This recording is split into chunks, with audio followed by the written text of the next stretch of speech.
Merhaba sevgili arkadaşlar. Bir Yumak'la Gelenler YouTube kanalıma hoş geldiniz. Bugün sizlere bu önümde görmüş olduğunuz tulum modelinin yapımını anlatmaya çalışacağım. Tulumumuz sizlerin de gördüğü gibi böyle kutucuklardan oluşan, üçlü öbeklerden ve kutucuklardan oluşan bir model. Üst kısımdan başlıyoruz, roba kısmından başlıyoruz. Gerekli artırmaları yapıp roba kısmını bitirdikten sonra kolları birleştiriyoruz. Ve daha sonrasında beden kısmını örneğimizi uygulayıp burada A kısmını birleştirip bacakları yapıyoruz. Ve en sonunda da kollar ve yakayla birlikte tulumumuzu tamamlıyoruz. Tulumumuz 6-12 aylık olarak hazırlandı. Ben size ölçülerini de vereyim. Şimdi şuradaki roba kısmının tamamlandığında 26 santimlik bir ölçüm var. Tam boy, yani şu omuzdan yakayı kaldıralım. Omuzdan bacak bitimine kadar 50 santim. Omuzdan yine A kısmına kadar, yani bacakları birleştirdiğimiz bu noktaya kadar da 32 santim. Bacak boyumuzda A'dan bacak kısmı, yani A'dan başlayıp bitişimizde 18 santimlik ölçülerde. Bu tulumu kullanırken de örerken de bebe yünü kullandım. İstediğiniz yünlerle kullanabilirsiniz. 250 metrelik bir bebe yünü kullandım ve 2,5-3'e yakın ip kullanmış oldum. Açıklama kısmına eklerim hangi yünü kullandığımı. Yine beyaz ipte bebe yünü. İsterseniz koton iplerle de yapabilirsiniz. İstediğiniz, elinizde hangi ip varsa onunla yapabilirsiniz. Ama lif ipi önermiyorum arkadaşlar böyle tulumlarda. Uzun ömürlü olmayacaktır. Bu kadar. Tığ olarak da 3 milimlik bir tığ kullandım. Ben aynı zamanda tulumun böyle beresini de ördüm arkadaşlar. Bu tulumun alt kısmına berenin linkini ekleyeceğim, videosunu ekleyeceğim. Yayınladığımda oradan yine bakabilirsiniz. Böyle takım olarak çalıştım. İnşallah sizlerin de hoşuna gider ve kolaylıkla da yapabilirsiniz. Takıldığınız bir yer olursa mutlaka yorumlarda sorun. Elimden geldiğince cevaplamaya çalışırım. Beğeni ve kanalıma abone olmayı ve beğeni yapmayı da unutmayın. Her bir beğeni ve yorum bizler için çok önemli. Daha fazla video gelmesini ve daha fazla kişiye ulaşmamızı sağlıyor. Bunu da söylemiş olayım. Evet, şimdi isterseniz tulumumuzun yapımına geçelim. Hepinize kolay gelsin. Arkadaşlar, tulumumuzun yapımına başlıyoruz. Önce zincir çekerek başlayacağız. Toplamda 64 tane zincir çekeceğim. Zincirlerimizi de böyle çok sıkı çekmeyelim. Çok da gevşek olmasın.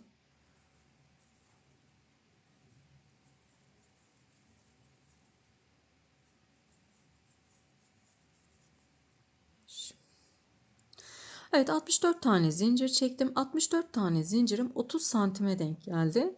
Şimdi bu 64 tane zincirin üzerine artı 3 tane daha zincir çekiyoruz. Bunu trabzan olarak sayacağız. İpimi doluyorum. Bakın 1, 2, 3 tane atlıyorum. Şöyle dördüncüye bir tane trabzan yapıyorum. Burada benim 2 tane trabzanım olmuş oldu. Ön için 11 tane trabzanım olacak. Toplam burada 2 tane trabzanım var. 11 tane trabzan yapacağız. 3, 4, 5,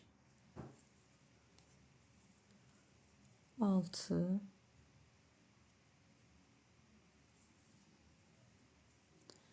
7, 8, 9, 10, 11. 11 tane trabzanımı yaptım. 2 tane zincir çekiyorum. İpimi doluyorum ve yandaki zincirime, bakın hemen dibini değil, yanındaki zincirime bir tane trabzan yapıyorum. Burası bizim artırma yerimiz olacak. Şimdi bunu da sayarak kol için 10 tane trabzan yapacağız. 1, bunu sayıyorum. 1, 2, 3, 4, 5, 6, 7, 8, 9, 10. Şimdi yine 2 tane zincir çekiyorum. Yanındakine, bakın dibine değil, hemen yanındaki zincirime bir tane trabzan yapıyorum. Ve bunu da sayarak arka için 22 tane trabzan yapacağım. Bunu da sayıyorum. 1,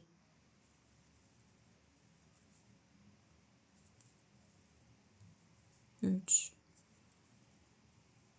4, 5, 6, 7, 22. 2 tane zincir çekiyorum. Yanındaki zincirime bir tane trabzan yapıyorum. Şimdi arkaya yaptık. Kol kısmımızı yapacağız. Bunu da sayıyorum ve 10 tane trabzan yapıyorum. 1, 2, ikinci trabzanım. İkili trabzanlar yapıyoruz arkadaşlar. 2, 3, 4, 5, 6,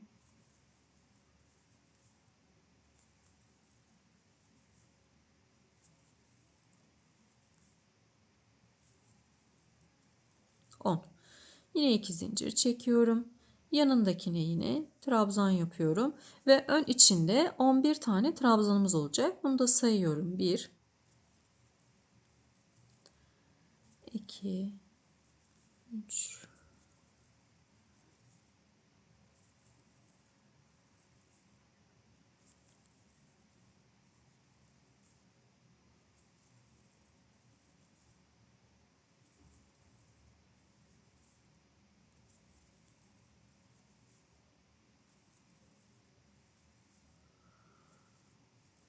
ve 11 tane trabzan yaptım. Şimdi burada 2-3 tane zincirim arttı benim.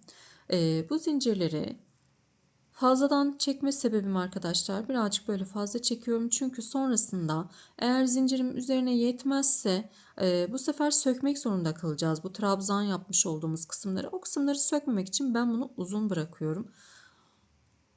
Böyle sökebilirsiniz. Evet, şimdi döndürüyorum. Bir tane zincir çektim. İpimi doluyorum. Hemen bakın şöyle dip kısmına bir tane trabzan yapıyorum. Ve bu trabzanları devam ettiriyorum. Yuvaya kadar trabzanla gelelim.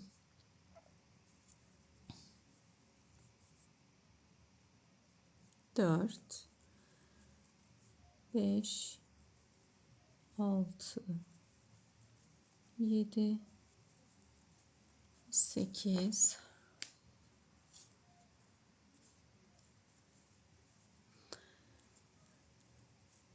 9,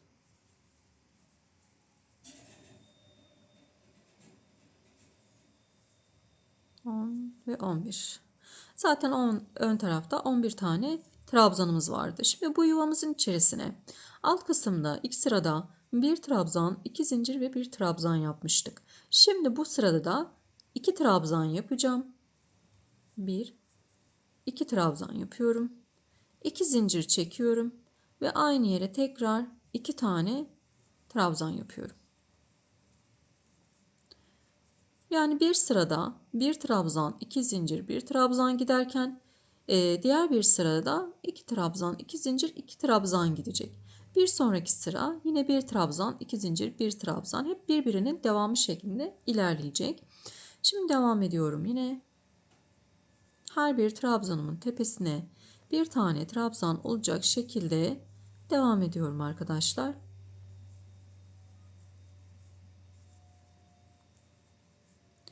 İkili trabzanlar yapıyoruz.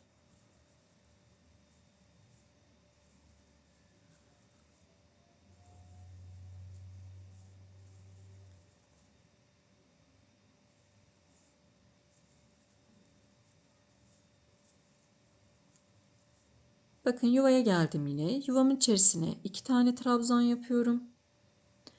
2 zincir ve tekrar yuvaya 2 tane trabzan yapıyorum. Devam ediyorum yine.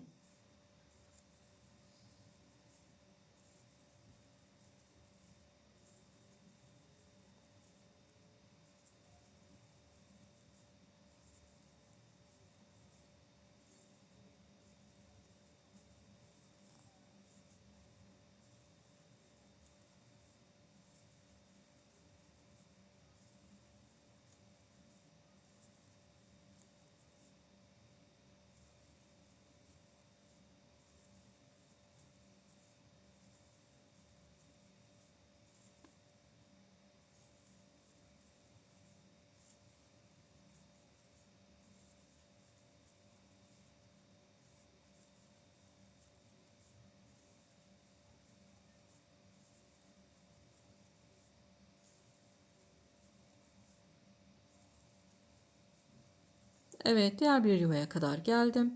Yine burada 2 tane trabzan yapıyorum yuvamın içerisine. 2 zincir ve aynı yere tekrar 2 tane trabzan yapıyorum.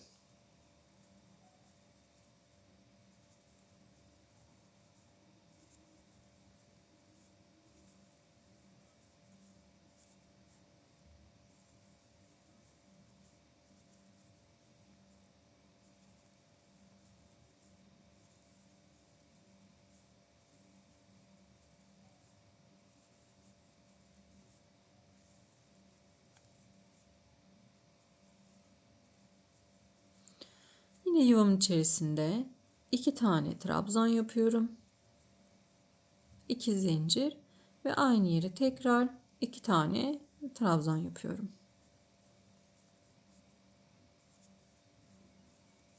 Sıra sonuna kadar her bir trabzanımıza bir trabzan olacak şekilde ilerliyorum.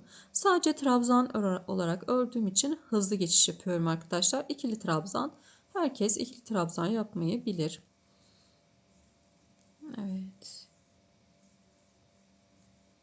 Bilmeyen arkadaşlarımız, yeni başlayan arkadaşlarımız videomuzun kanalımın oynatma listeleri kısmından tığ işi, örgü teknikleri kısmında trabzan yapımını izleyebilirler.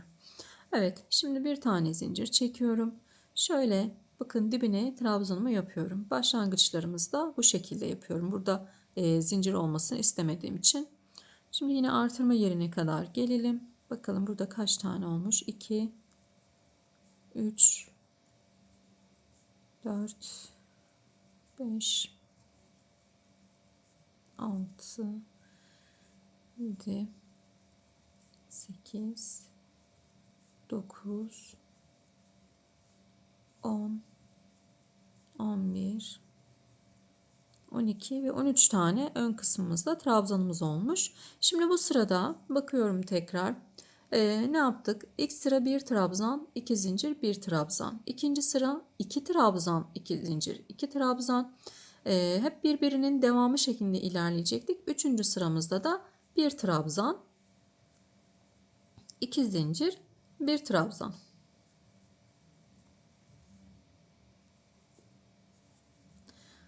Evet, bu sıramızda da artırma yerlerimizi bu şekilde yapıyoruz. Bir kere daha göstereceğim. Kol kısmında. Şimdi neden bir sırada 2 trabzan, neden bir sırada 1 trabzan şeklinde artırmalarımızı yapıyoruz bu kısımlarda. Çünkü eğer hepsini ikişer 2 trabzan, 2 zincir, 2 trabzan yapmış olsaydım birden büyüyecek robanız. Eğer hani tek trabzan, bir trabzan, iki zincir, bir trabzan şeklinde yaparsam bu sefer çok roba sırasını uzatacağız. Yani yavaş yavaş büyüyecek ve roba kısmı daha uzun olacak. Onu da istemiyoruz. Yani gerekli roba ölçüsünden daha uzun bir ölçü olacak. Onu da istemediğimiz için bu şekilde dengeli bir şekilde bir sırada bir trabzan, bir sırada iki trabzan şeklinde artırmalarımızı yapınca dengeli bir şekilde büyümüş oluyor robamız. O yüzden arkadaşlar soran arkadaşlarımız vardı. Onlara da cevap olsun. Evet, şimdi burada da yine bakın artırma yerine geldim. Bir trabzan yapıyorum. 2 zincir ve aynı yere tekrar bir tane trabzan yapıyorum. Bu sırada yuvalarımız bu şekilde ilerleyecek. Şimdi 3. sıradayız.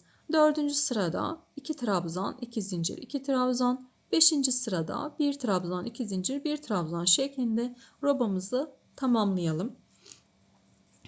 Kaç sayı ve kaç santim yaptığımı tamamladıktan sonra sizlerle paylaşacağım. Sizler de örün, ben de öreyim. Bir saniye sonra buradayım. Robamı tamamladım arkadaşlar. Şöyle ön tarafını göstereyim. Toplamda 9 sıra roba sırası ördüm. 2, 4, 2, 4, 6, 8 ve 9 sıra roba sırası ördüm. Şöyle size ölçü de vereyim.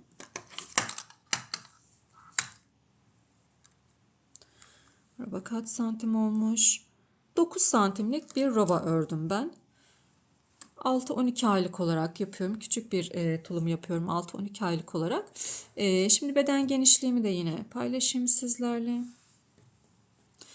Şu arka iki artırma yeri arasını sayacağım. 25 santimlik bir ölçüm var arkadaşlar. Birleştirdiğimde 1 santim kadar genişleyecek. Benim için istediğim ölçüye gelecek. Evet, şimdi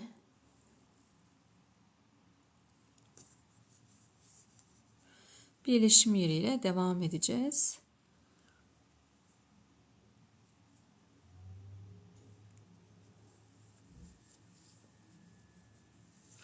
Ve kol kısmına kadar trabzanla gelelim.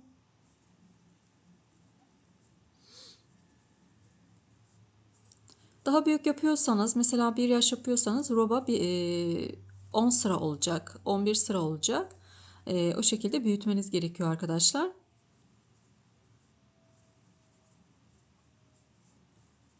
Şöyle hatta size ben bir tablo göstereyim. Evet, bakın benim ölçüm burada. Ölçüm 25 santim. 25 santimlik bir genişlik yaptım. Benim için yeterli bir genişlikti. Hatta ördüğümde hani 1 yaşına kadar giyebilmesi için böyle 1 santim kadar da büyüyecektir arkadaşlar birleştirdiğimiz zaman. Şimdi roba kısmı da şöyle göstereyim. Bakın kol evine uzunluk 9-10 santim. Yani roba kısmının uzunluğundan bahsediyor. Bu 9-10 santim kadar. 9 benim için yeterli. Sizler mesela örnek veriyorum 24 ay yapacaksanız 12 santimlik yapmanız gerekiyor. Genişliğinizde 31 santim olmanız gerekiyor. Ama tabii ki bu sayılar üzerinden değil de bu başlangıçtaki sayıları arttırarak yapmanız gerekiyor. Bu benim vermiş olduğum sayı 6-12 aylık bir başlangıç sayısıdır. Nasıl artırmamız gerekiyor bunları? Artırmak için de her yaş grubu için önlere birer tane, kollara birer tane ve arkaya da 2 tane trabzan zincir ekleyerek yapıyoruz arkadaşlar. Tekrarlıyorum. Başlangıç zincirimizi artırarak yapmamız gerekiyor. Bunun için de her yaş için 6 tane artırma yapmamız gerekiyor. 6 zincir fazladan. Bu 6 zincirin birer tanesini önlere, birer tanesini kollara, 2 tanesini de arkaya vererek yapmamız gerekiyor. Yani 1 yaş yapacaksanız 6 ilmek daha fazla, 1-2 yaş yapacaksanız 6 ilmek daha fazla yapmanız gerekiyor arkadaşlar. Evet, şimdi artırma yerine geldim. Bir trabzan yaptım buraya. Şimdi diğer kola geçiyorum. Diğer kol. İpimi doluyorum. Hemen bakın buradan buraya da bir trabzan yapıyorum. Ve örmeye devam ediyorum.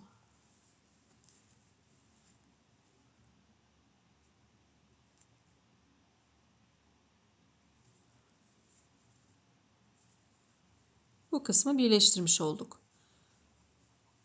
Şimdi diğer artırma yerine kadar gelelim. Trabzanlarla. Evet, yuvaya kadar geldim. Yuvaya bir tane trabzan yapıyorum. Daha sonra diğer yuvaya geçiyorum. Alıyorum diğer yuvayı. Buraya da bir tane trabzan yapıyorum. Ve devam ediyorum. Böylelikle beden kol kısımlarını birleştirmiş olduk.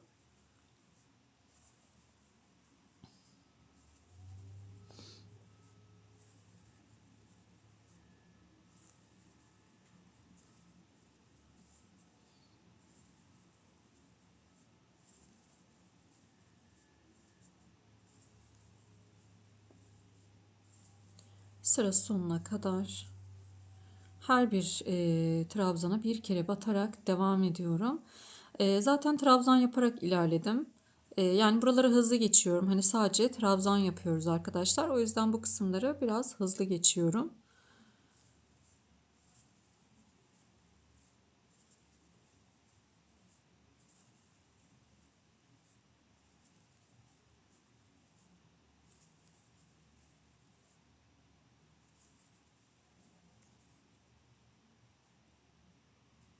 Döndürdüm. Bir zincir. Hemen dibine bir tane trabzan yapıyorum. Ve bu sırayı sadece trabzanla bitiriyoruz. Diğer tarafa geçeceğiz trabzanla.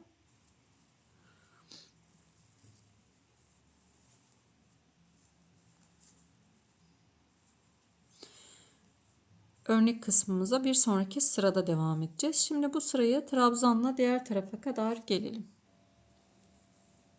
Evet, sıra sonuna kadar geldim. Şimdi döndürüyorum. Şöyle bir tane zincir çekiyorum. Dibine trabzanımı yapıyorum.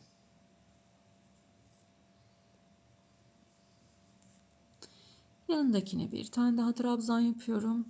2 ve yan yana 3 tane trabzan yaptım. Bir zincir. Bir tane atlıyorum. İkinciye trabzan yapıyorum. Yan yana 3 tane trabzanım olacak. Yanındakine 3 tane trabzanım olacak. Yine bir zincir çekiyorum. Bir tane atlıyorum. İkinciye trabzan yapıyorum. Yanındakine. Trabzanlarımız ikili trabzan arkadaşlar. Ve yanındakine 3 tane yan yana trabzan yaptık. Bir zincir, bir tane atlıyorum. İkinciye trabzan ve yan yana 3 tane trabzanım olacak. Bakın. Bir zincir, bir atladım. İkinciye trabzan.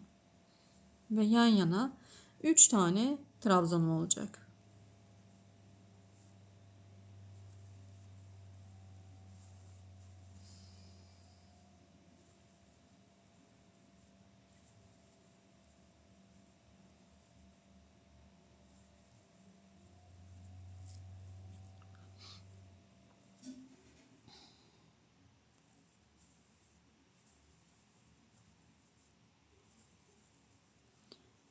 Bir zincir. Evet, şimdi sıra sonuna kadar bu şekilde gelelim. Evet, şimdi bakın sıra sonuna geldim. Burada benim ilmeklerim bir tane atladığımda sonda 4 tane kalacak şekilde oldu. O zaman ne yapıyorum? Burada 2 tane atlıyorum arkadaşlar. Üçüncüye batıyorum ve sondaki 3 taneyi yapıyorum. Yani ilmekleriniz, eğer trabzanslarınız, ilmekleriniz eşit gelmezse bu şekilde yapabilirsiniz. Şimdi bakalım. 1, 2, 3, 4, 5, 6 tane ön kısımda var. Bu ön kısımda da bakalım 1, 2, 3, 4, 5, 6 tane de bu ön kısımda var. Eşitliğimizi sağlamış olduk. Önemli olan eşit olması. Şimdi döndürüyorum. Bir zincir. Buradaki 3 tane trabzanımızı yapıyoruz.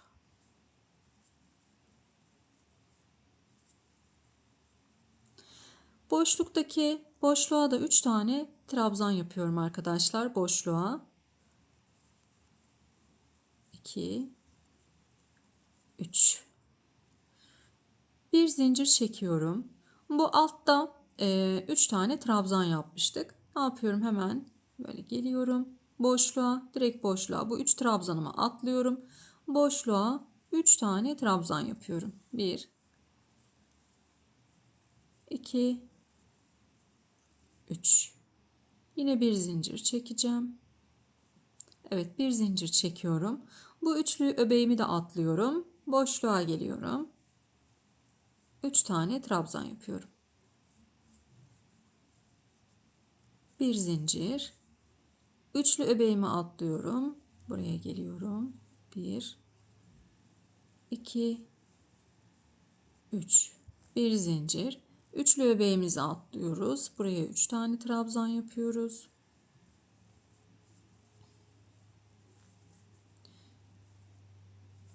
Evet, bu sırayı da bu şekilde ilerleyeceğim.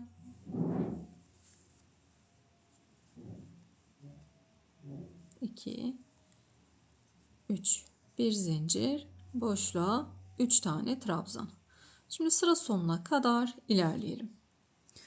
Sıra sonuna kadar geldim. Şimdi bakın en son boşluğa 3 tane trabzan yaptım. Bu sonda kalan 3 tane trabzanımı da üstlerine trabzanlarıma batarak yapıyorum. Yani bu sondaki ve baştaki 3 trabzanımızı her zaman tulumumuz boyunca bitene kadar yapıyoruz arkadaşlar. Birleşim yapana kadar. Şimdi bir tane zincir çekiyorum. Dibine trabzanımı yapıyorum.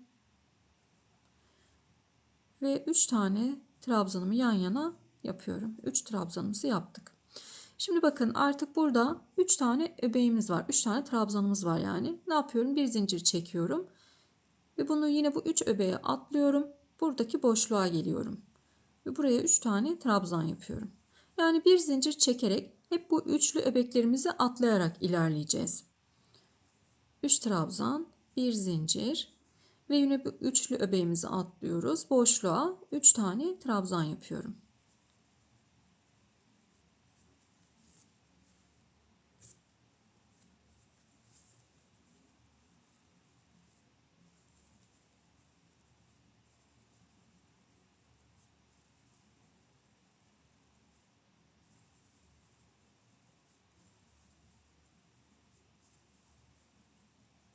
Evet, yine sıra sonuna kadar bu şekilde gelelim. Sıra sonuna kadar geldim. Bir tane zincir çekiyorum. Bakın burada 3 tane trabzanımızı şöyle elimize tutuyoruz, atlıyoruz. Dördüncü trabzanıma batıyorum. Ve burada yan yana 3 tane trabzanım olacak. Baştaki ve sondaki trabzanlarımız, üçer trabzanlarımız her zaman olacak arkadaşlar. Şimdi bir tane zincir çekiyorum. Şöyle dibine trabzanımı yapıyorum. İpimi doluyorum. Yan yana 3 tane trabzanımızı yapıyoruz. Evet, boşluklara üçer tane trabzan yapıyoruz.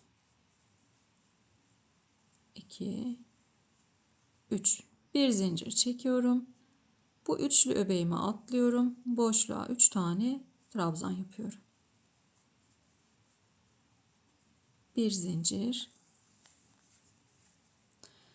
Bu üçlüye atlıyorum. Boşluğa 3 tane trabzan yapıyorum. Bir zincir. Boşluğa 3 trabzan yapıyoruz. Şimdi kaçıncı sıradayız? 1, 2, 3, 4. sıradayız. 6 sıra yapalım. Gelelim bu şekilde.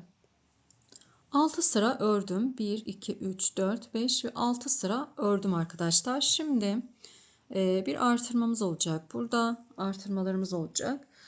Bir zincir çektim. Dibine trabzanımı yapıyorum. Yan yana 3 tane trabzanımızı yapalım.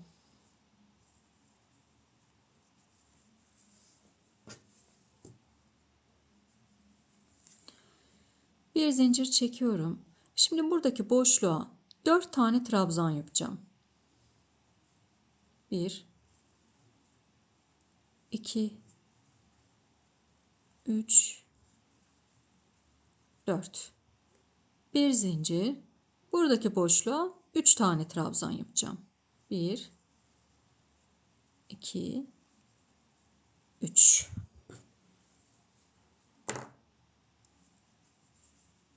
bir zincir.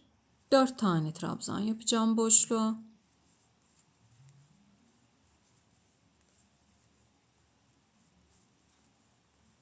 4 bir zincir. Boşluğa 3 tane trabzan yapacağım. Yani boşluklara birinde 4 trabzan, birinde de 3 trabzan yaparak bu sırayı bu şekilde tamamlayacağız. 3 tane yaptım. Şimdi 4 tane yapacağım. 3 4 bir zincir. Şimdi 3 tane yapacağım. Evet, bu şekilde arkadaşlar sıra sonuna kadar ilerleyelim.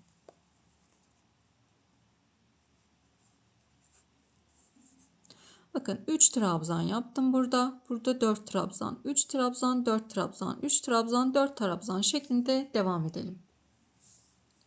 Sıra sonundayım. Buraya da 3 tane denk geldi. Bir zincir çekiyorum ve üçlü öbeğimizi atlayıp bu kısma geliyoruz. Sonda 3 tane trabzanımız vardı arkadaşlar. Evet, döndürüyorum. Bir zincir. Dibine trabzanımı yapıyorum. Buradaki 3 tane trabzanımı yapıyorum. Evet. Buraya yine 3 tane trabzan yapıyorum. 1 2 3 bir zincir çektim. Buraya da 4 tane trabzan yapıyorum. Bu sırayı da yine aynı şekilde devam edeceğim. 3 trabzan, 4 trabzan. 3 trabzan, 4 trabzan şeklinde bu sırayı da devam ediyoruz. 4 tane trabzan yaptım. Bir zincir. 3 tane trabzan yapıyorum boşluğa.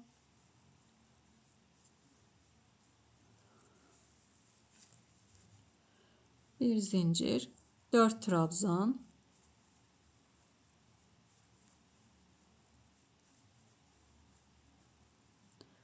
3 trabzan,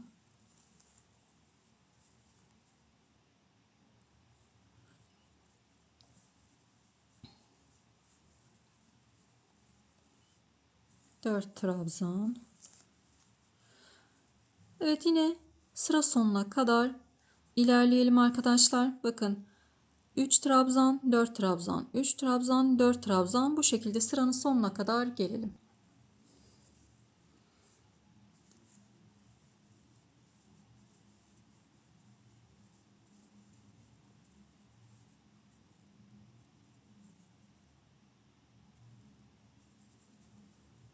Sondaki 3 tane trabzanımızı yine yapıyoruz. Evet. Döndürüyorum. Bir zincir çekiyorum. Dibine trabzanımızı yapıyoruz.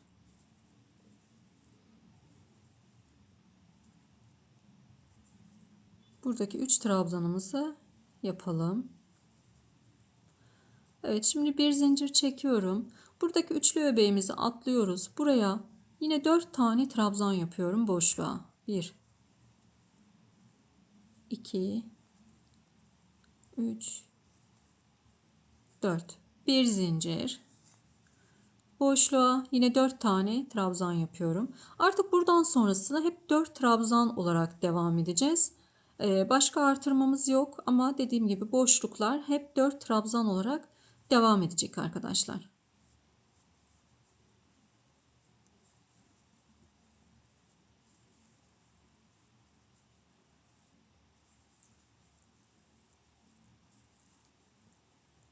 İki, 3, 4.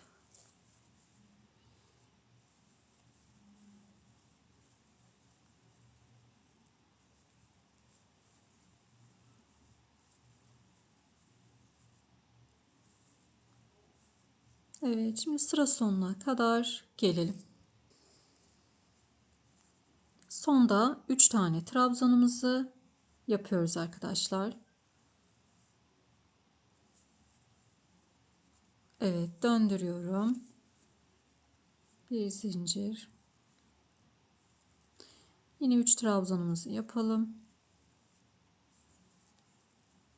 Evet. Şimdi bu boşluğa 4 tane trabzan yapıyoruz. Çünkü artık buradan sonra boşluklara 4 trabzan olarak devam edeceğiz. 4 trabzan yaptım. Bir zincir çektim, atlıyorum. Boşluğa yine 4 tane trabzan yapıyorum. Evet, buradan sonrası hep aynı devam edecek.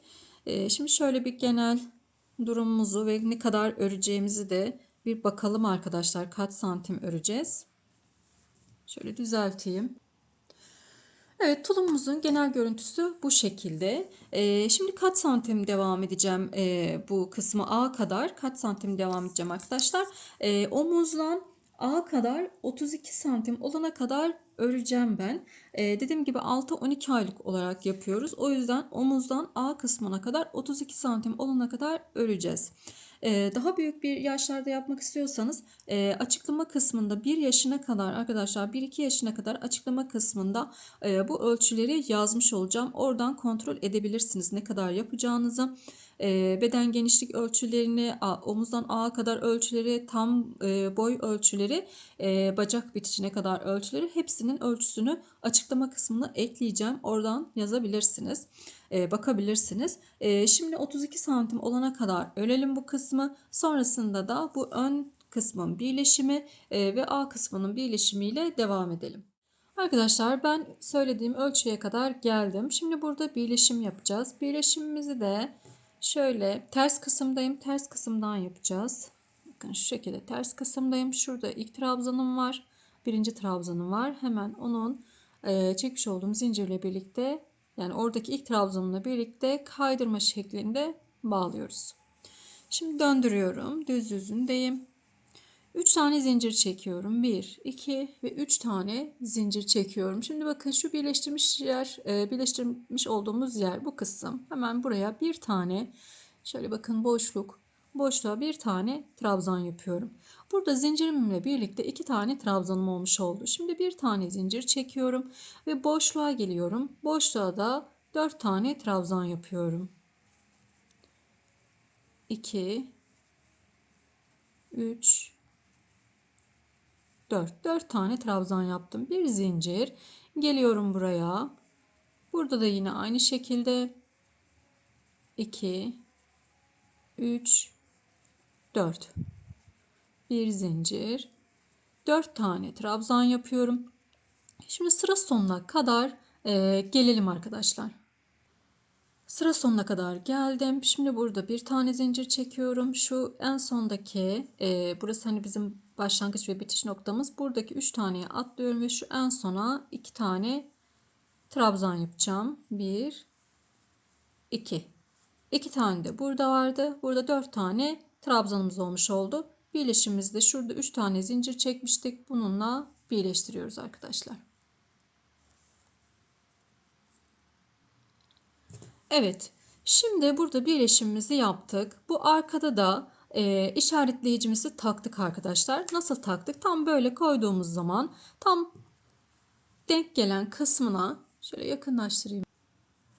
Evet, bakın bu şekilde üst üste koyduğumuzda tam orta noktasında arka kısmında denk gelen yere şöyle göstereyim. Böyle koyuyorum. Şurası benim birleşim noktam. Burası böyle koyduğumda arka kısmında denk gelen yere işaretleyicimi takıyorum. Daha sonrasında taktıktan sonra sayıyorum. Bu boşlukları sayıyoruz. Bakın şu aradaki bir zincir çekmiş olduğumuz boşlukları sayıyoruz. 1, 2, 3, 4, 5, 6, 7, 8, 9, 10, 11 ve 12 tane boşluk var bu tarafta.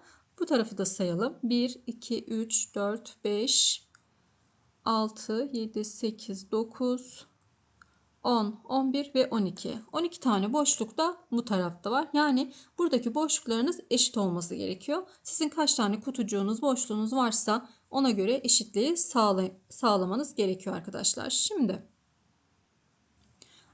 döndürüyorum. Düz de gidebiliriz. Ancak arkadaşlar şimdi vücut kısmında bir ters bir düz ördüğümüz için aynı şekilde devam etmesini istiyorum. O yüzden ben düz devam etmedim. Dönüyorum. Şimdi 3 tane zincir çekiyorum. Şöyle dip kısmına hemen bir tane trabzanımı yapıyorum. Burada yine 2 tane trabzanımız olmuş oldu. Bir zincir çekiyorum. Yine boşluklara 4 tane trabzan yaparak devam edeceğim.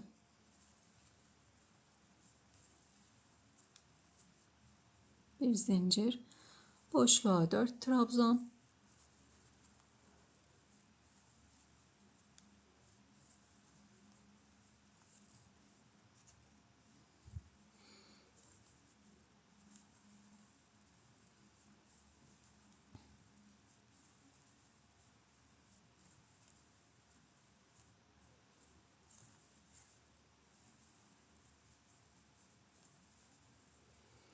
iki, 3, 4 trabzan, bir zincir, 4 trabzan. Ta ki şu işaretlemiş olduğumuz yere kadar gelelim. Sıra sonuna kadar işaretlemiş olduğum yere kadar geldim. Bir tane zincir çektim. Şimdi bu işaretlemiş olduğumuz yere bir tane trabzan yapıyorum. Bunu çıkarabilirim. Bunu da dursun arkadaşlar. Çıkarmayalım şöyle. Çünkü diğer bacağı yaparken ihtiyacımız olabilir ona. Şimdi bunu bir tane ipimi doluyorum. Bakın batıyorum. Sonra geliyorum başlangıç A kısmımıza hani başlamış olduğumuz kısım var ya bakın şu şekilde buradan gelmiştik bu tarafa. Geliyorum buraya. Burayı birleştiriyorum. Hemen yanındaki şöyle bakın burası benim 3 tane zincir çekip başlamış olduğum kısım.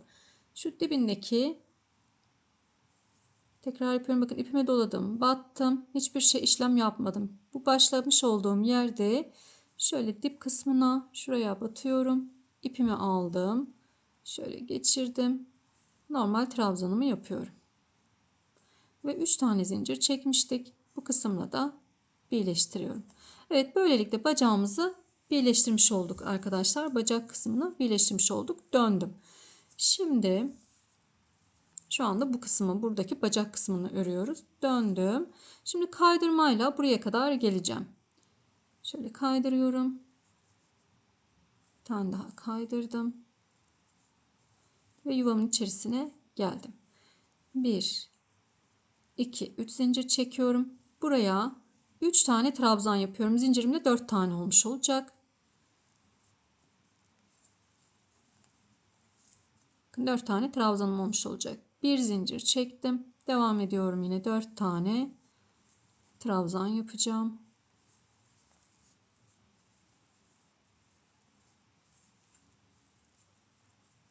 Bir zincir.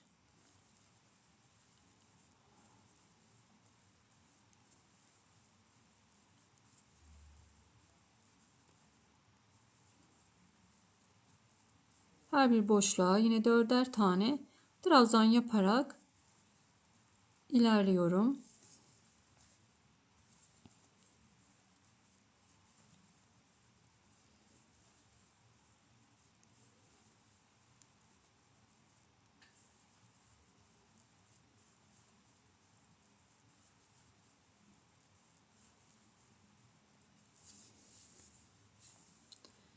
Şu başlamış olduğumuz noktaya kadar gelelim arkadaşlar. Bir zincir. Buradaki boşluğa da yine yapıyoruz. 1, 2, 3, 4 ve birleştiriyorum. Tekrar döndürüyorum. Şöyle bir zincir çektim. Yine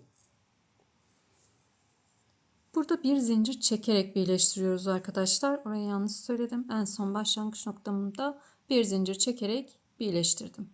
Şimdi döndürüyorum tekrar.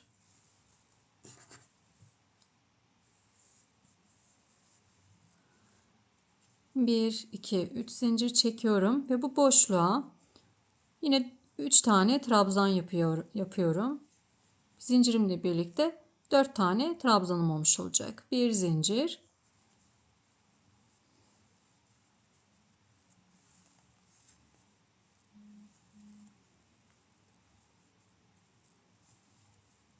Her bir boşluğa 4 tane trabzan yaparak ilerliyorum.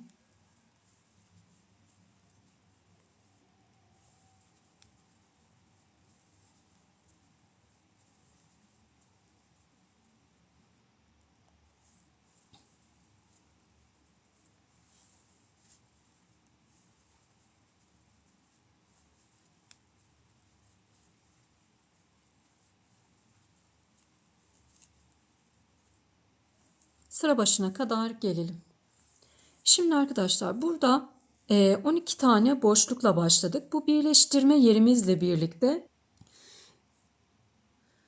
13 tane boşluğumuz oldu. Bakın sayalım. Bu birleştirme yeriyle birlikte sayıyoruz. Bakın şuradaki boşlukla 1, 2, 3, 4, 5, 6, 7, 8, 9, 10, 11, 12 ve 13. 13 tane boşluğumuz oldu ve 13 tane boşlukla da devam edeceğiz. Yani 12 tane oldu. Sonrasında bir boşluğumuz arttı. 13 tane boşluk oldu. Diğer bacak da yine aynı şekilde olacak. Şuradaki birleşimi paylaşayım sizlerle.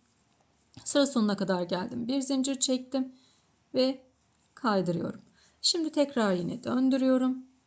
Şöyle 1, 2, 3 zincir çekiyorum ve boşluğa yine 3 tane trabzan yapıyoruz. Neden? Çünkü burada 3 tane zincirimiz var. Onu da bir tane trabzandan sayıyoruz. O yüzden burada 4 tane iç boşluğum içerisinde 3 trabzan, bir tane de bu 4 tane trabzanımız olmuş oldu. Yine bir zincir çekiyorum.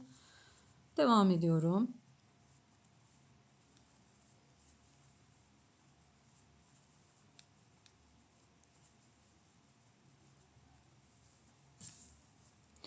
Yani sizin de bir tane artınca, neden hani benim arttı olmasın, çünkü o birleştirme yerinde bir tane artışımız oluyor arkadaşlar.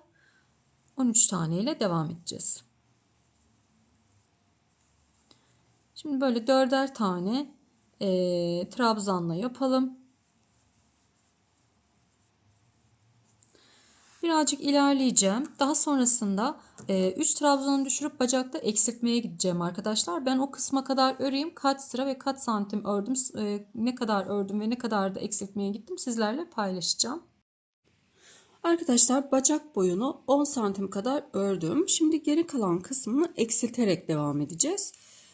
Şimdi nereden ölçüyoruz? Tam A kısmından, şu A kısmından ölçüyoruz. 10 santim kadar ördüm. Şimdi en son düzden örmüşüm, döndürüyorum. 3 zincirimi çektim. Yuvamın içerisine 2 tane trabzan yapıyorum. 3 oldu. Bir zincir. Buraya 4 tane trabzan yapıyorum.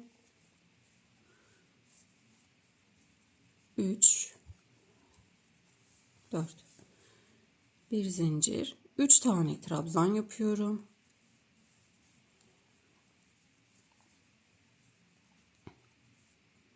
4 trabzan.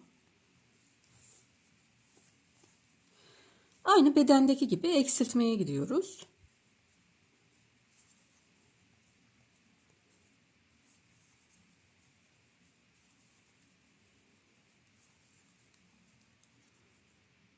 Dört trabzan, 3 trabzan, 4 trabzan, 3 trabzan şeklinde sıra sonuna kadar gelelim. Evet, sıra sonuna kadar geldim. Şimdi burada birleşimimizi yapıyoruz.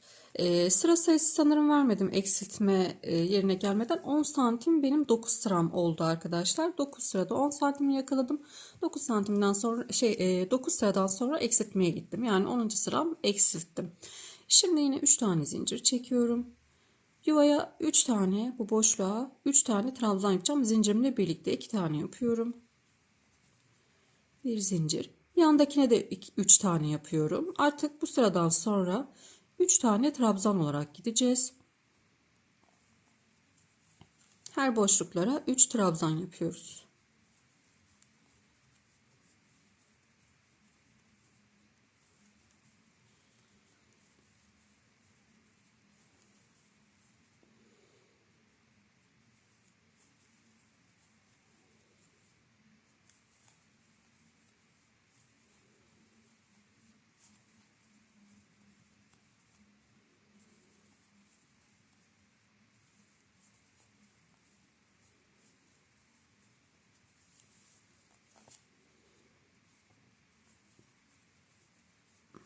Sıra sonuna kadar bu şekilde ilerleyelim.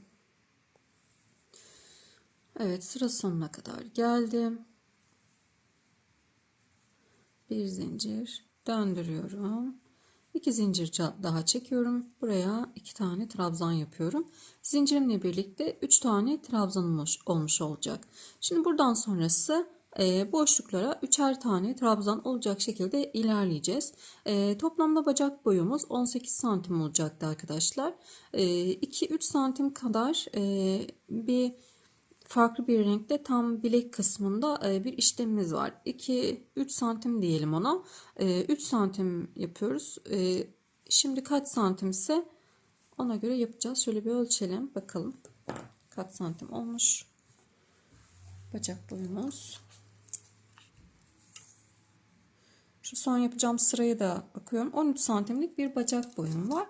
18 olacak arkadaşlar. 15 santim olana kadar bacak boyumuzu öreceğiz. Şimdi ben 15 santim olana kadar ördüm. Kalan sıraları da şimdi şöyle yapacağız. Ben ip değişikliği yapacağım. Siz isterseniz aynı iple de devam edebilirsiniz arkadaşlar. Şimdi bir dakika, şöyle beyaz bir ip alacağım.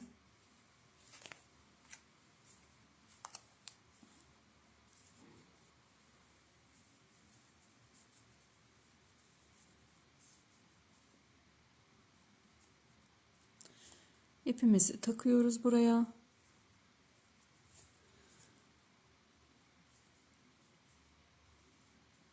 Evet, şöyle bir olduğu yere bir sık iğne yaptım. Bu buradan artık sökülmez.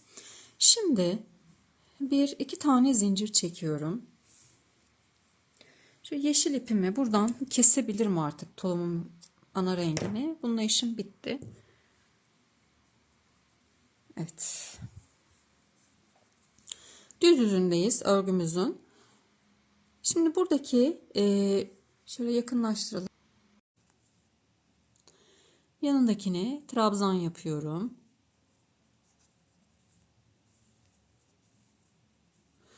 Şimdi geliyoruz buradaki üçlü öbeğimize arkadaşlar. Bu üçlü öbeğimizin ilkine trabzan yapıyorum. Yanındakine trabzan yapıyorum. Ve yine yanındakine trabzan yapıyorum. Şimdi burada yine geliyoruz buradaki üçlü öbeğimize. Buraya trabzan yapıyorum.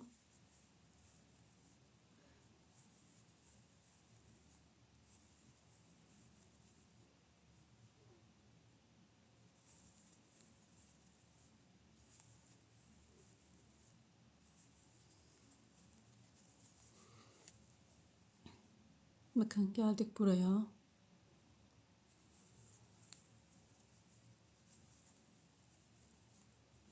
Bu işlemle bacak kısmını, bilek kısmını birazcık inceltmiş oluyoruz. Yani daraltmış oluyoruz aslında.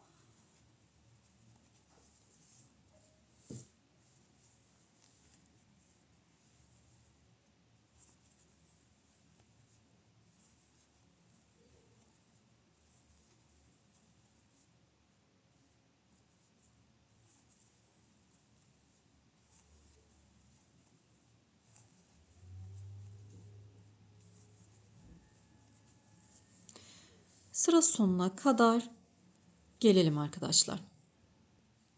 Evet, sıra sonuna kadar geldim. Burada 3 tane zincir çekmiştik. Bunun tepe noktasına batıyorum ve birleşimimizi yapıyorum.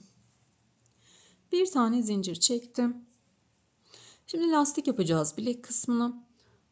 Bakın ilk önümdeki trabzanımın hemen alt kısmından aldım ipimi. Yanındakini de örgümün arka tarafından öne doğru geldim. İlmeğimin üzerinden geçtim ve ipimi aldım.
Sıra sonuna kadar geldim. Burada bir tane zincir çekmiştik. Onunla birleştiriyorum.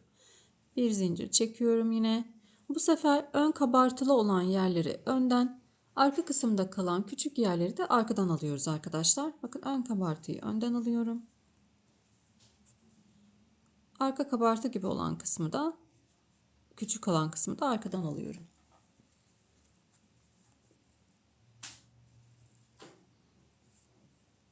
Ön kabartı gibi olan kısmı önden, arkada küçük kalan kısmı da arkadan alıyorum.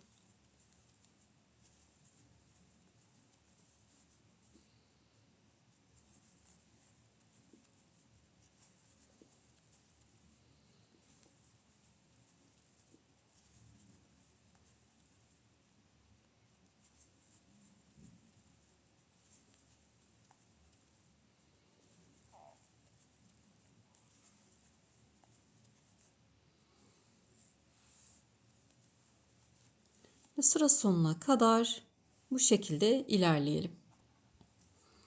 Sıra sonuna kadar geldim. Şimdi toplamda 2 sıra yaptık lastik sırasını. Bir 2 sıra daha yapacağım. Sonrasında ipimi kesip diğer bacağa geçeceğim arkadaşlar. Sizler de yapın. Ben de yapayım. Sonraki bacakta görüşelim. Evet, şimdi diğer bacağa geldik. Şimdi bakıyorum, en son düz yüzünden bitirmişim. Şimdi tersten devam edeceğim. Şu işaretleyicimin takılı olduğu yerden başlayalım. Tam şu boşluktan ipimizi takalım şuradan. Bakın.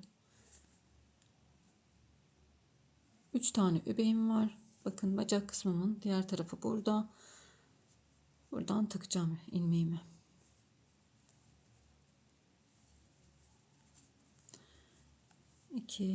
Bir zincir çekiyorum. Şöyle dibine trabzanımı yaptım. Bir zincir çekiyorum. Boşluğa geliyorum. 4 tane trabzan yapıyorum burada.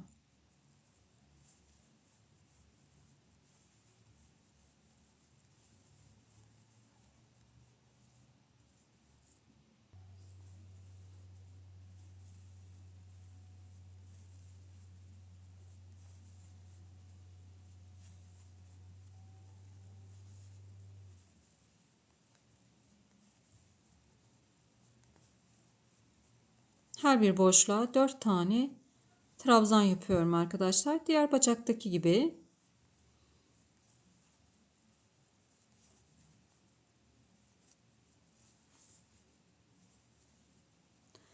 Bu şekilde sıra sonuna kadar gelelim. Şimdi sıra sonuna kadar geldim. Buradan şu ilk yapmış olduğumuz zincirimizle birlikte birleşimizi yapıyoruz. Bir tane zincir çektim ve birleşimimizi yapıyoruz. İlk başlamış olduğumuz noktayla birlikte. Şimdi döndürüyorum. Artık bizim de burada da yine 13 tane boşluğumuz olmuş oldu arkadaşlar. Şimdi döndürüyorum. Döndürdüm. 3 tane zincir çekiyorum. Ve bu boşluğa da şimdi 4 tane trabzan yapacağım. Zincirim dahil. Yani zincirimden hariç 3 trabzan daha yapıyorum. 3 ve zincirimle birlikte 4 tane trabzanım olmuş oldu. Evet, bu bacak da bu şekilde.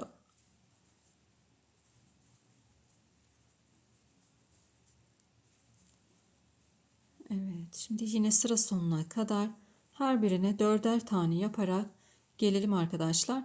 Dediğim gibi hızlı geçiyorum çünkü sadece boşluklara trabzan yapıyoruz. Aynı bedendeki gibi ve diğer bacaktaki gibi. Yani buraya yavaş geçmemin bir anlamı yok çünkü hepiniz hani biliyorsunuz. Evet, sıra sonuna kadar gelelim.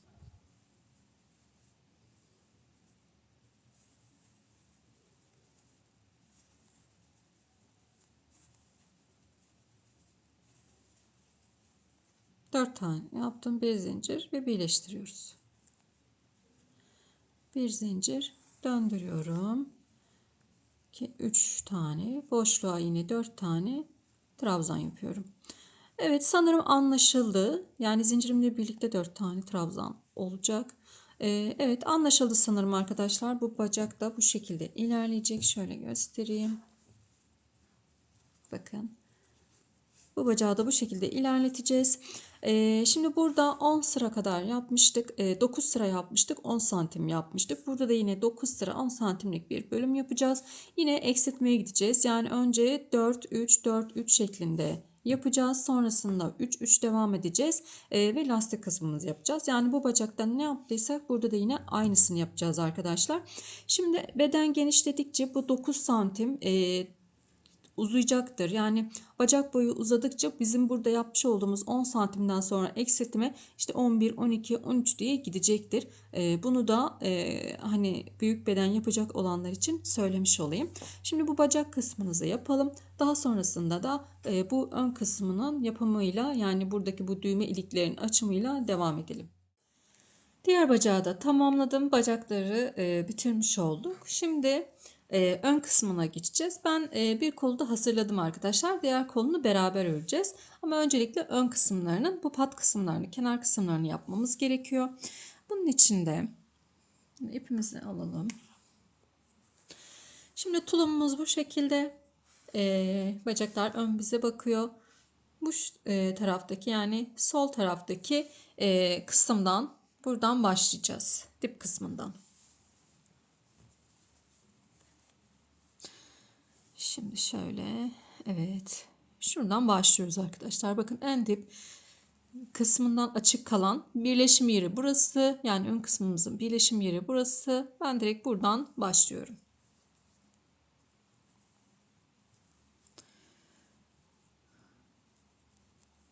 Evet. Sık iğne ile yukarı doğru gideceğiz.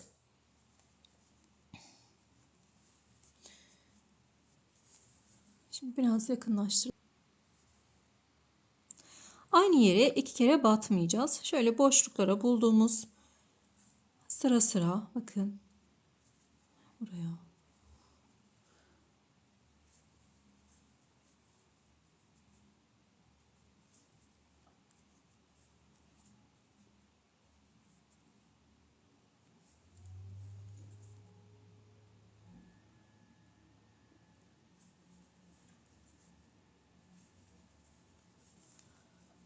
Evet, bata bata, bakın kenarlardan.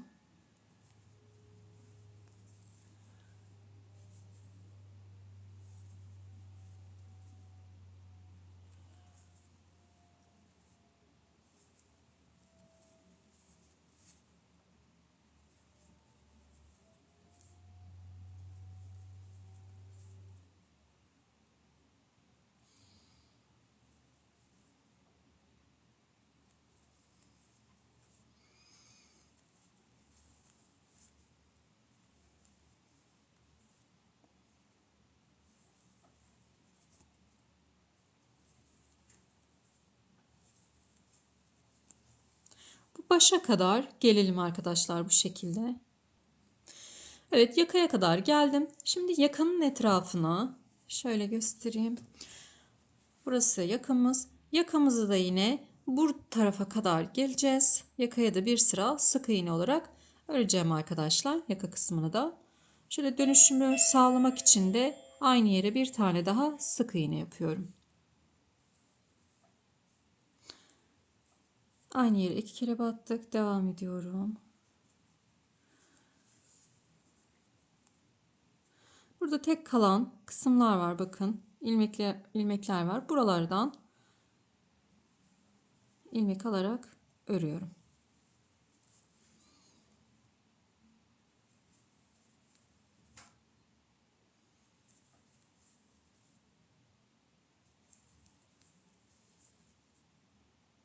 Her birinden bir tane sık iğne yapıyorum her birine.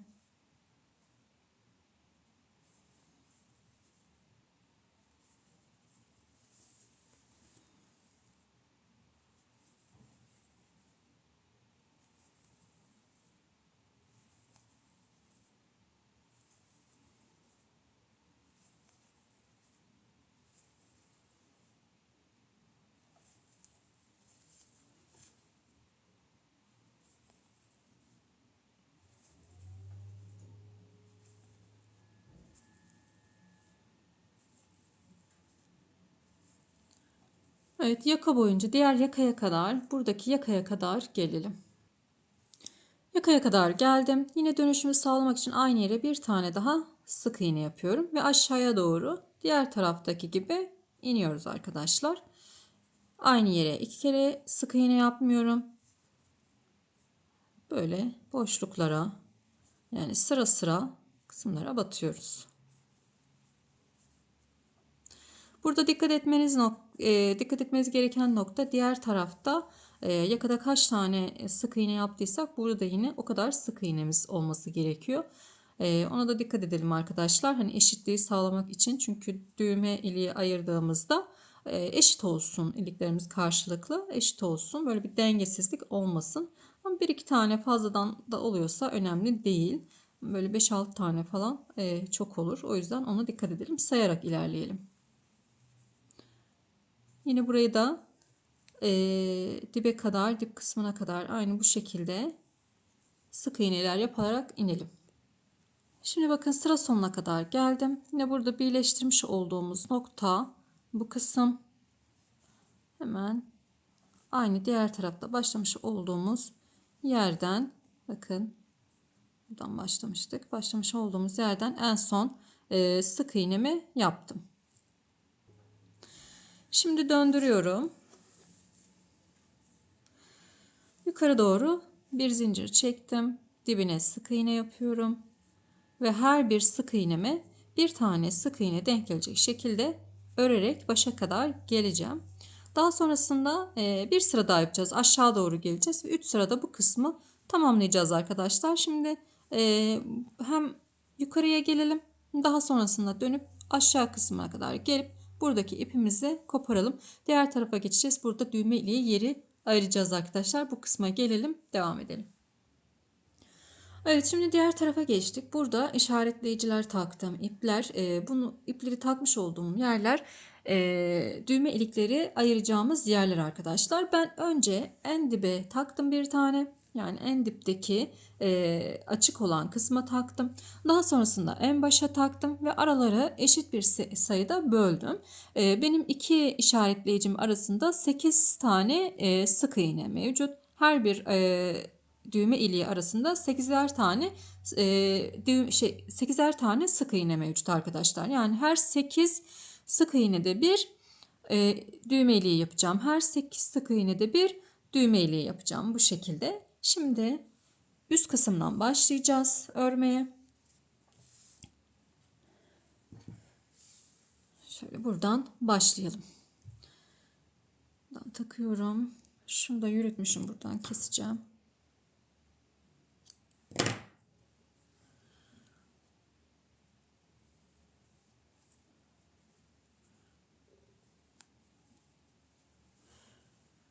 Yakınlaştıralım. Evet. Bakın burası işaretleyicimin olduğu yer. Bir tane zincir çekiyorum. Küçük düğmeler kullanacağım. Bakacağım benim için yeterli mi bu bir tane. Bir tane atlıyorum. Bu işaretlemiş olduğum, şöyle göstereyim. Bir tane atlıyorum. İkinciyi sık iğne yapıyorum.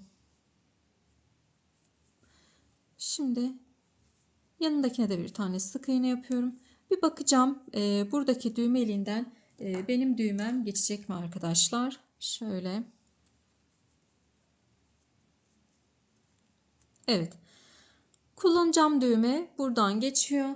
O yüzden bir tane benim için yeterli. Ama eğer siz büyük bir düğme kullanacaksanız 2 tane zincir çekip 2 atlayın arkadaşlar. O şekilde yapabilirsiniz. Şimdi devam edelim. Sık iğnelerimizi yapmaya.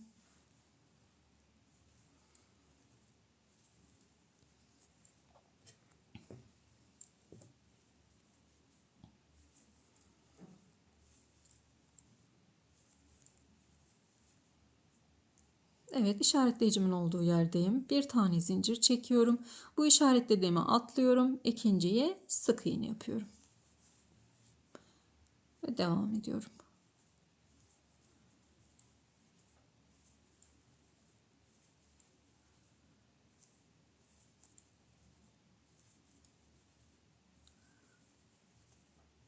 Yine bir zincir çekiyorum. İşaretleyicime atlıyorum.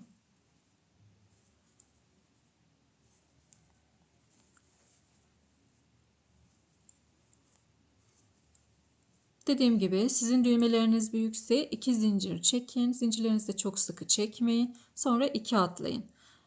Bir zincir çekiyorum, bir atlıyorum. İkinciye sık iğne yapıyorum.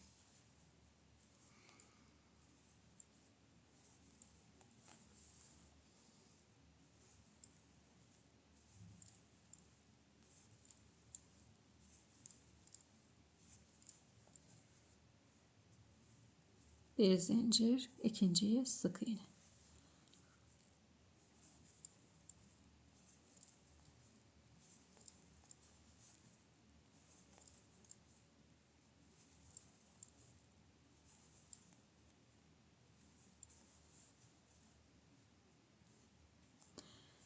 Bir zincir, ikinciye sık iğne ve sonda da bir tane sık iğnemiz var. Onu da yaptık. Şimdi döndürüyorum. Bir zincir, dibine sık iğne yapıyorum. Yanındakini de sık iğne. Şimdi burada boşluğumuz vardı. Bir tane atlamıştık. Bir tane o boşluğa sık iğne yapıyorum. Eğer 2 tane atladıysanız arkadaşlar 2 tane yapmanız gerekiyor. Şu işaretleyeceğimi de buradan çıkarabilirim.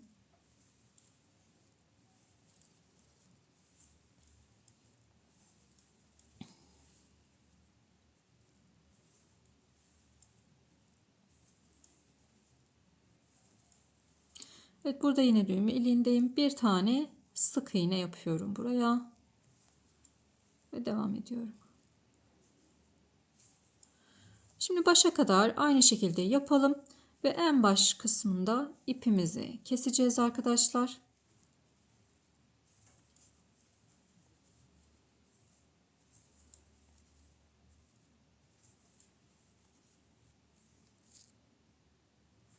Evet, ön kısmını da tamamlamış olduk.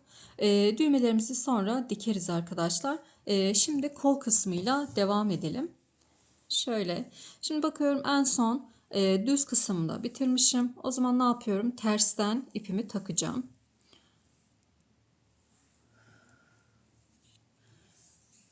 Siz kaç sıra yaptıysanız eğer ters yüzünde bitirdiyseniz düzden ipinizi takmanız gerekiyor arkadaşlar.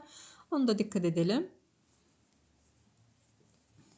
Şöyle 2 zincir çekiyorum. Şimdi robada hem kol birleşim yerinde hem de robadan sonra 2 sıra trabzan örmüştük. Beden kısmında kol kısmını birleştirirken ve robadan sonra birleştirdikten sonra da bir sıra daha örmüştük. O yüzden 2 sıra normal trabzan şeklinde yapacağız. Hiçbir kesim yok arkadaşlar. Şöyle koltuk altında her birine birer kere olacak şekilde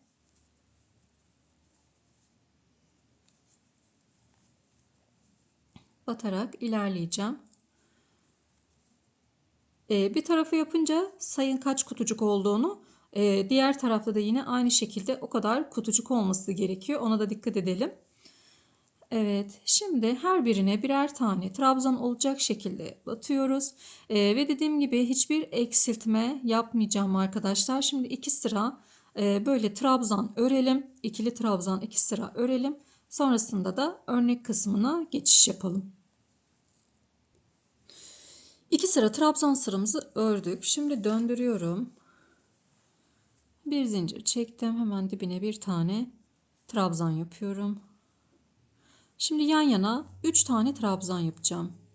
2 3 3 trabzan. Bir zincir çekiyorum. Bir boşluk bırakıyorum. İkinciye 3 tane trabzan yapacağım. 1 2 yan yana. Bakın 3 trabzan yaptım yan yana. Bir boşluk bıraktım. Daha sonrasında yan yana 3 tane trabzan yapacağım. Bir zincir, bir tane atlıyorum. İkinciye bir trabzan yapıyorum ve yan yana 3 tane trabzanım olacak. Aynı bedendeki örneğimizi kola uyguluyoruz. Bir zincir, bir atlıyorum. İkinciye trabzan yapıyorum ve yan yana 3 tane trabzanım olacak.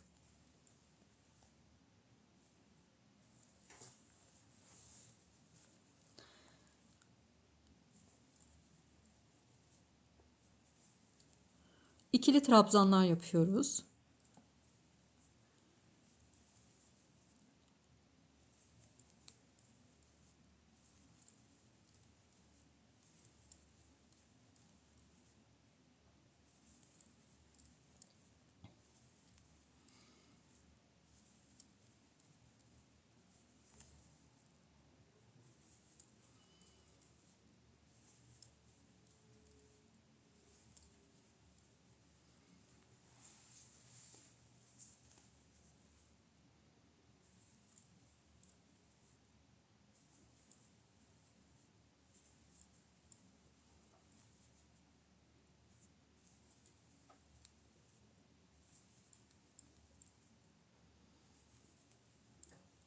Bir zincir çekiyorum ve bu başta bir tane zincir çekmiştik. Onunla birlikte birleşimimizi yapıyoruz. Döndürüyorum düz tarafımda. 3 tane zincir çekiyorum. Bakın hemen dibim boşluk. Bu boşluğa 3 tane trabzan yapıyorum. 1 Bir tane zincir çekmiştik. 3 tane zincir çekmiştik. Bunu da bir trabzan sayıyorum. Boşluğa 2 trabzan yapıyorum arkadaşlar. Zincirimle birlikte 3 tane trabzanım olmuş olacak. Bir zincir çekiyorum. Bu üçlü öbeğimizi atlıyoruz. Boşluğa geliyoruz. Boşluğa da yine 3 tane trabzan yapıyorum. 1, 2, 3. Bir zincir. Üçlü öbeğimizi atlıyoruz. Boşluğa 3 tane trabzan yapıyoruz.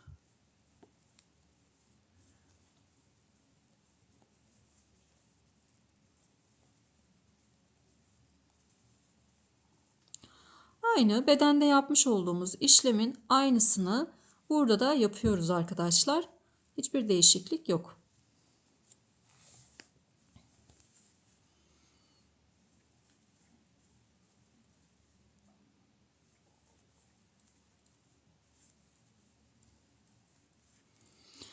Kolda hiçbir şekilde eksiltme veya artırma yapmayacağız. Aynı bu şekilde istediğimiz ölçüye gelene kadar öreceğiz. Kaç santim öreceğiz? Bunu da şimdi şu kolu sonuna kadar geleyim. Ne kadar örmemiz gerektiğini de yine söyleyeceğim.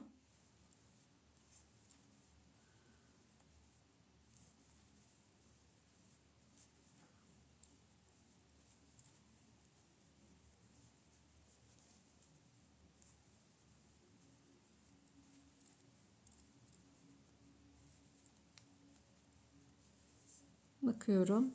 Evet, bir zincir çektim. Buradaki 3 tane zincirimi hemen birleştiriyorum. Döndürüyorum. Yine 3 zincir çekiyorum. Ve buradaki boşluğa 2 tane trabzan yapıyorum. Çünkü bu 3 tane çekmiş olduğumuz zincirimiz bizim bir trabzanımız olduğu için buraya 2 trabzan yapıyorum. Ve toplamda 3 tane trabzanım olmuş oldu. Bir zincir ve devam ediyorum. Evet, şimdi bu şekilde öreceğiz arkadaşlar. Ne kadar öreceğiz? Bunu da yine paylaşayım sizlerle. Şimdi biz dediğim gibi ben 6-12 aylık bir tulum örüyorum. 6-12 aylık bir hırka örecek olsaydım eğer uzunluğumuz yani beden uzunluğumuz şöyle göstereyim 28-29 santim gibi olacaktı. Şimdi ben 29 santimlik bir kol öreceğim. Bunun 3 santimi lastik, bakın şu şekilde 3 santimi lastik. O yüzden 26 santim kadar olana kadar öreceğim. Ama nereden ölçeceğiz? Şöyle göstereyim isterseniz, ekran resmi almışsınızdır bunu mutlaka. 4 yaş yapıyorsanız arkadaşlar bakın 39,5 santim. 18 ay yapıyorsanız 35 santim olması gerekiyor. Ama nereden itibaren ölçmemiz gerekiyor? Şu omuz kısmından ölçeceğiz. Buradan ölçeceğiz. Bakın omuz kısmına koyuyorum. Daha sonrasında da kol kısmında. İşte bu kol 29 santim olacak lastikle birlikte. Şimdi ben lastik kısmına gelene kadar 26 santim öreceğim. 3 santim de lastiğim 29 santime denk gelecek. Şimdi sizler de kaç santim kaç aylık yapıyorsanız o gösterdiğim tabloya göre örüp 3 santim eksiğine kadar örelim. Sonrasında devam edelim lastik kısmıyla. Hiçbir eksiltme, artırma hiçbir şey yok. Oraya kadar gelelim arkadaşlar. Kol kısmını ördüm istediğim ölçüye gelene kadar. Şimdi beyaz rengimi takıyorum ve lastik kısmına geçiş yapacağız. Bir zincir çekiyorum. Aynı yere sık iğne yapıyorum ki buradan ipim sökülmesin. Daha sonrasında iplerimizi çekiştiriyoruz. Ve hiç belli bile olmuyor arkadaşlar. Şöyle 2 tane zincir çekiyorum. Ve buradaki ilmeklerimizi batarak, trabzanlar yaparak ilerleyeceğiz. Bakın yanındakine trabzan yapıyorum.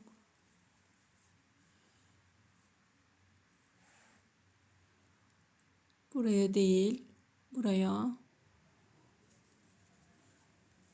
trabzan yapıyorum.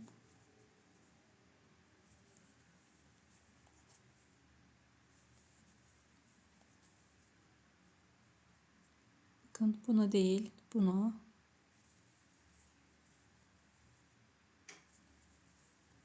İpleri de arkada yürütüyoruz. İşimiz temiz olsun arkadaşlar. En sonda böyle iplerimizi gizleyeceğiz ki temiz bir işimiz olsun. Temiz, düzenli.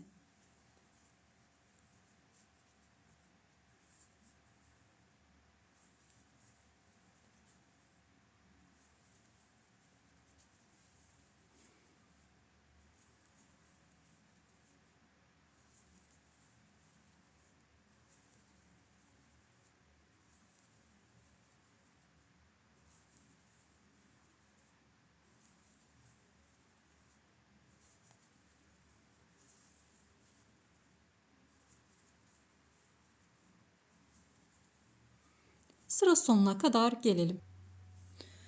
Sıra sonuna kadar geldim. Bu başta 3 tane zincir çekmiştik. Bunun hemen tepe noktasıyla birleşimimizi yapıyoruz. Bir zincir çekiyorum. Şimdi burada ipimi doluyorum. Lastik yapacağız yine. Bir tane bu şekilde önden lastiğimiz var. Bir tane de arkadan lastiğimiz var. Bir tane önden, bir tane arkadan.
Sıra sonuna kadar geldim.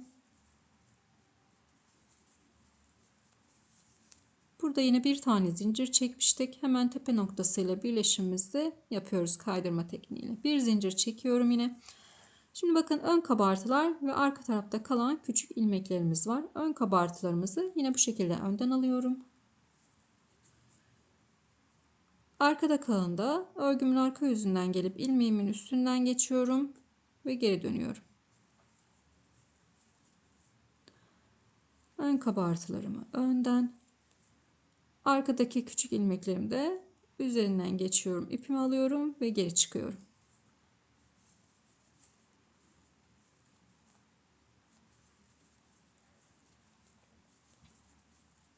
Evet, ikinci sırayı yapıyorum.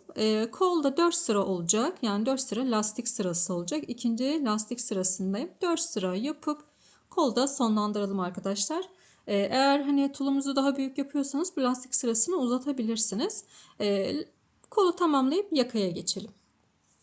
Evet, kol kısımlarını, bilek kısımlarını da tamamladık. Evet, tulumumuzun sadece yaka kısmı kaldı. Yaka kısmını da yine beyaz yünümle, ipimle yapacağım. Şimdi şöyle tulumumuzu döndürüyorum. Yaka kısmı bana dönük. Şöyle göstereyim. Sol tarafından ilmeğimi takacağım. Nereden takacağım? Bakın düğmemi iliklemiştim. Düğmelerimizi ilikledik. Hemen şuradan takacağız. Düğme iliğimizin böyle katladık. Yani ilikledik. Buradan takıyorum. Bu kısımda şu kenardaki sık iğne pat sırası var ya arkadaşlar. Şöyle göstereyim. Evet. Bakın tam bu 3 sıra pat kısmını bitirdikten sonraki ilk ilmekten takacağım.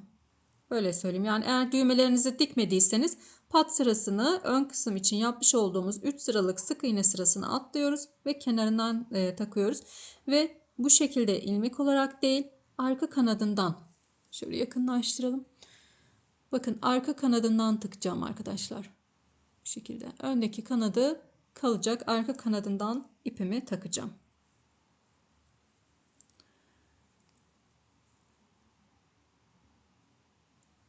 Şöyle ipimi doluyorum. Buraya bir tane trabzan yapıyorum. Evet. Şimdi arka kanatlarından alarak devam edeceğiz hep. Bu sırada sadece bu sırada arka kanadından alarak devam edeceğiz. Yani şuradan alacağız. Bakın ilmek olarak değil. Şöyle çekelim. İlmek olarak almıyorum. Şöyle tutuyorum. Arka kanadından alıyorum. Neden bunu yapıyorum? Çünkü yaka kısmının alt kısma kaymasını sağlamak için, yani alt kısma yatmasını sağlamak için bu işlemi yapıyoruz. Sadece ilk sırada. Bakın yine arka kanadından alıyorum. Bu ipimi de o arada yürütüyorum iç kısımda. Bakın bu şekilde yatmış olacak yaka kısmı.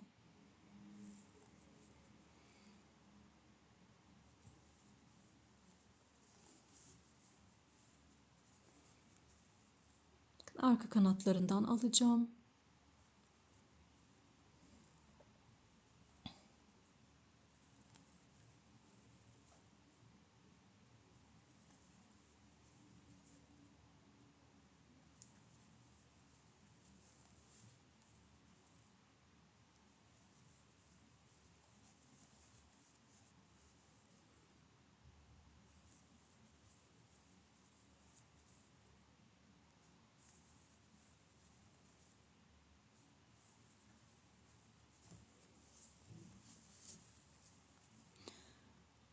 Şimdi ilk bakın şu kol kısmı yerindeyim. Şu anda yani bir artırma yerindeyim. Bu artırma yerinde aynı yere 2 tane yapıyorum. Burada bir tane artırma yapmış oldum. Devam ediyorum. Her artırma yerinde birer tane artırma yapacağız. Artırma yerlerinde hemen şöyle takip eden, bakın zaten burada boşluk var, takip eden sıra.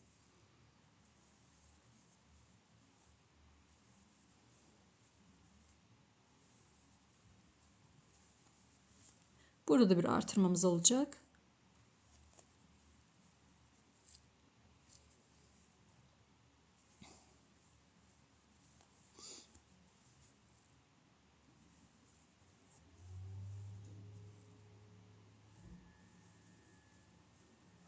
Evet.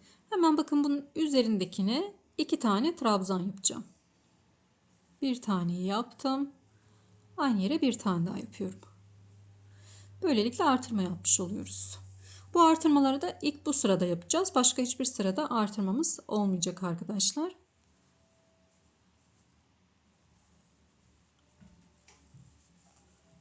Buraya kadar geleceğiz. Burada da yine bir artırmamız olacak.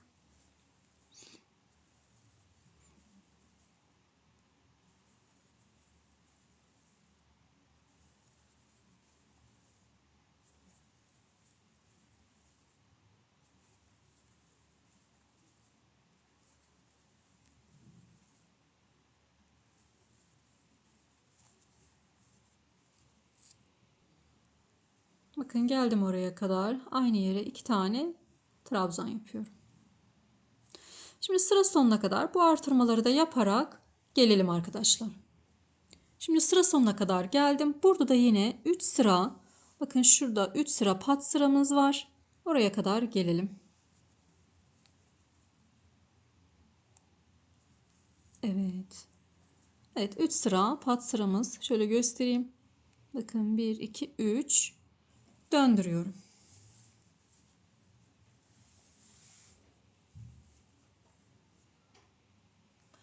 Bakın şimdi şöyle yatırınca, bakın direkt yatıyor zaten. Arka kanatlarından çalışma sebebimiz bu arkadaşlar, direkt yatması. Şimdi şöyle bir tane zincir çekiyorum. Dibine trabzan yapıyorum. Ve her bir ilmeğime birer tane trabzan olacak şekilde gidiyorum. Normal ilmeklere batıyoruz. Bakın direkt ilmeklere batıyorum. Hiçbir artırma, eksiltme, herhangi bir şey yok. Şimdi bu şekilde 5 sıra, 5-6 sıra kadar öreceğim. Sadece trabzan olarak. Şimdi isterseniz sizler de örün. Dediğim gibi sadece ikili trabzan yapacağız. Herhangi bir model, bir artırma, herhangi bir şey yok. Bunların üzerine trabzanlarla devam edip ben bir 5-6 sıra kadar bir öreyim. Zaten ördükten sonra söyleyeceğim kaç sıra örmüş olduğumu. Sonrasında kenar kısmıyla devam edelim.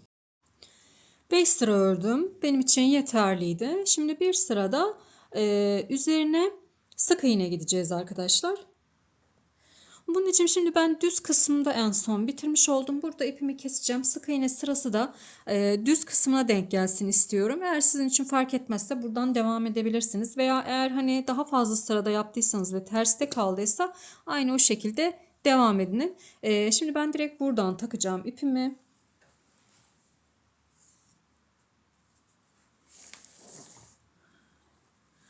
ipimi buradan takacağım başlangıç yerinden.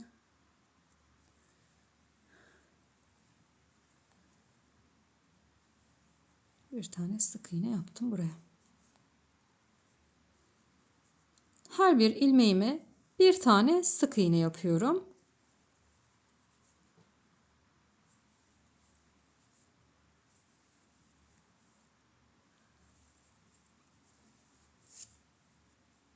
Tüm ilmeklerimizi sık iğne yaparak ilerliyoruz arkadaşlar. İpimizi de arkada yürütüyoruz yine. Dediğim gibi ipimi kesme sebebim düz kısmında sık iğnemin gitmesini istediğim için ipimi kestim. Ama sizin eğer hani 6 sıra yaptıysanız zaten ipiniz bu tarafta kalacaktır. O yüzden buradan yine hiç kesmeden devam edebilirsiniz ipinizi ekleyip. Evet, sıra sonuna kadar sık iğne ile gelelim. Sıra sonuna geldim. Buraya da bir sık iğne yapıyorum. Bir zincir çektim ve ipimi kesiyorum arkadaşlar. Şimdi bu ipi bir iğne yardımıyla gizleyeceğiz. Tığla da yapabilirsiniz. Bir iğne yardımıyla da yapabilirsiniz.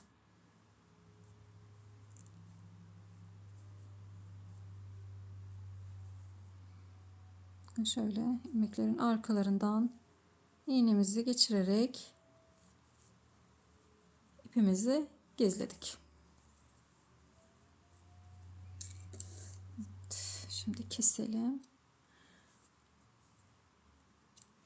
Evet, şimdi tulumumuzun şöyle bir son halini bir görelim. Evet, tulumumuz bitti. Gerçekten çok şık, çok güzel bir model oldu arkadaşlar. İnşallah sizler de beğenirsiniz. Böyle baktığınız zaman çok da basit. Hemen böyle yani şöyle söyleyeyim. 2 günde, bir günde hani oturduğunuzda bir günde bitirebileceğiniz bir model. O yüzden hani kolaylıkla yapabileceğiniz bir model. En iyi şekilde anlatmaya çalıştım. Yavaş bir şekilde anlatmaya çalıştım. Eğer zorlandığınız bir yer olursa mutlaka yorumlarda sorun. Gördükçe cevap vermeye çalışırım. Açıklama kısmında mutlaka bakın. Bu beden genişliği, boy ölçüsü hepsinin ölçülerini o kısma yazmış olacağım. Oradan okuyabilirsiniz. Videomu buraya kadar izlediyseniz hepinize teşekkür ediyorum. Yapacak olanlara kolay gelsin. Kanalıma abone olmayı, bildirimleri açmayı unutmayın. Hepinize sağlıklı günler dilerim.